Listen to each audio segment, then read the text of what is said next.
Hello, good day mga boss. Joy ulit ng DIY Kurips. So may papakita na naman ako sa inyong item, no? So ito yun.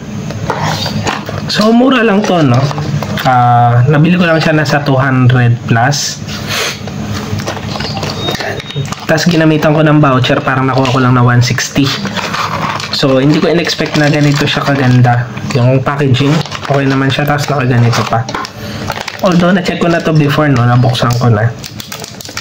So, ano ba to? Door light ito, no?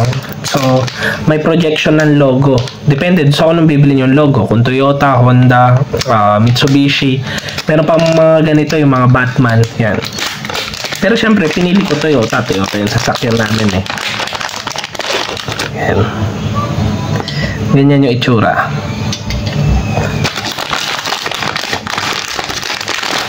Yan. So, dun sa mga sasakyan na meron ng slot para sa ganitong klase ng ilaw, no? Dun, meron kasi mga sasakyan na meron ng ilaw na ganito. Although walang logo na pinoproject. So, talagang ilaw lang, kulay puti lang. Pang-assist lang na pagka binuksan mo yung pinto mo, may ilaw dun sa lupa. So, makikita mo kung basa ba yung lupa o maputik ba. Yung iba, ang ginagawa, pinapalitan ng ganito para at least meron design. May logo na nakaproject dun sa lupa. Pero since nasa Toyota Wigo, walang ganito, so hindi ito plug and play. So itong first video natin, preparation lang muna, no? Gagawin natin, pwede naman, no, kung yung pinto nyo is, kung gusto nyo butasan nyo para ito isang buo to, ikakabit nyo, pwede naman. Ang problema lang, yung angle kasi. Yan. Siyempre, kung hindi match yan doon sa angle nung sa pinto natin, yung pinaka-curve sa ilalim, pangit. Kasi kung hindi match yung pagkaka-angle, magkakaroon ng uwang. Yan. Magkakaroon ng butas. Pangalawa, pagka nagbutas kayo, baka mamaya mapalaki yung butas nyo, hindi rin mag-fit talaga ng maayos. So, ang gagawin ko ngayon, tatanggalin ko na itong pinaka-housing. Hindi ko na gagamitin yung pinaka-housing. Ito na lang. Yung projector na lang. Mas madali kasi magbutas ng bilog lang, no? Kaysa magbubutas ka nung ganito, pa-rectangle, tapos medyo angle pa yung pagkakabutas na kailangan mo. Yan. So, una, tanggalin nyo muna yung 3 tornilyo. Yan. Tapos, ang gagawin natin, dudugtungan natin ng wire yung 2 terminal. Kasi wala naman tayong socket eh, doon sa Toyota Wigo. Doon sa ibang sasakyan kasi, meron silang ganito. So, merong built-in socket. Ito lang, pinapalitan lang nila ng may projector. Kesa doon sa plain lang yung ilaw. So, ito, pinapalitan nila ng projector. So, sa Wigo, walang ganito. So, gagawa tayo ng sarili natin linya. So, tanggalin muna natin yung mga tornilyo. Tapos, dudugtungan lang natin to ng wire.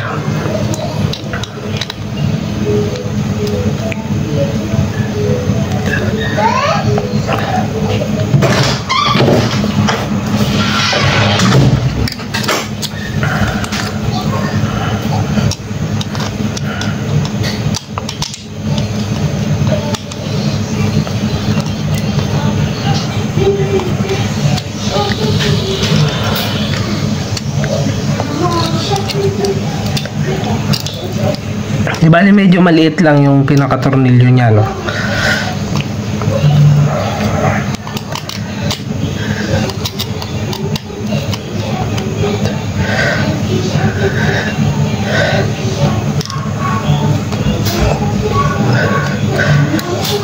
Ayan. So matatanggal yun, ha?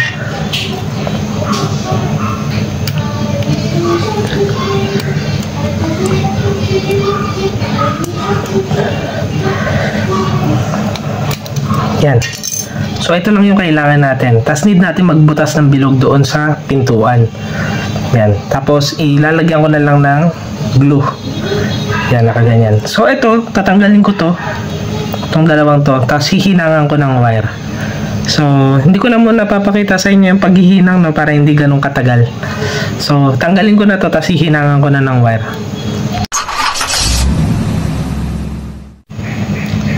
Di bale ito na, no? Nalagyan na natin ng wire, hininang na natin. Yan. Siyempre, bago nyo i-install to dun sa sasakyan nyo, kailangan i-test nyo muna kung gumagana. Para hindi sayang yung effort nyo. madalas pagka LED yung pinapailaw, may polarity yan, may positive at negative. Pero dito, siguro dahil doon sa pagkaka-design nila ng pinaka-circuit board, naging na siya, interchangeable. So wala kayong makitang label kung alin ang positive at negative.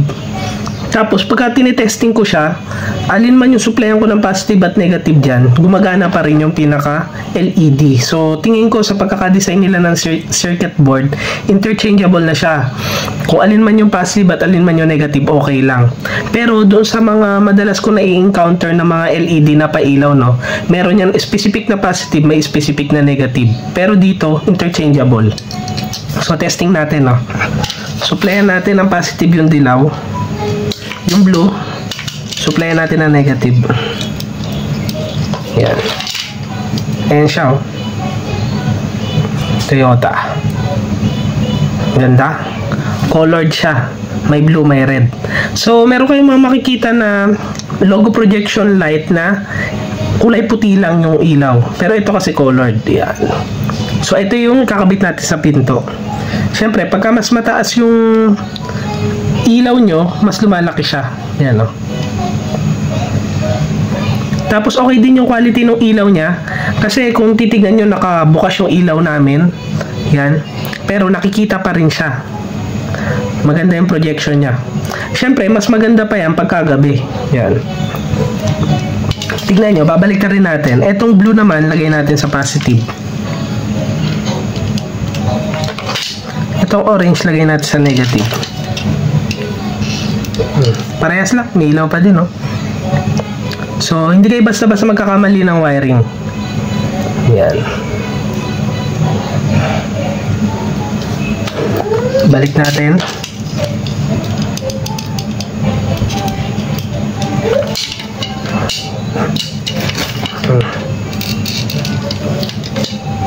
Yan,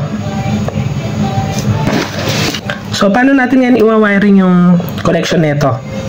So, yung positive nyo, pwede nyo ilagay directly sa battery. Yan. Sa battery nyo ilagay, lagyan nyo na lang ng fuse. So, lahat ng positive, pag samasamahin nyo, lagyan nyo ng mga 3 amperes na fuse. Pwede na yun. Yung negative, ilalagay natin to sa door switch. So, marami na akong video na pinakita ko kung saan nakalagay yung door switch. Pero, doon sa part 2 nung installation natin, tuturo ko ulit sa inyo kung saan nakalagay yung door switch.